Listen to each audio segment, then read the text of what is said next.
Black battery box. Unscrew and open the box. Install 10 AA alkaline batteries.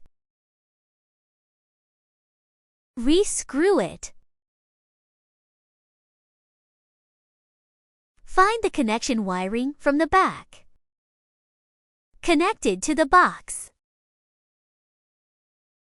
Done! If there is not enough space from the back, you can do it like this. Lift the lid and find the wire. Connect it to the box.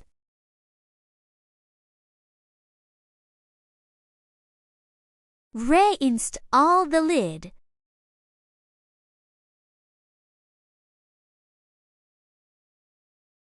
Done!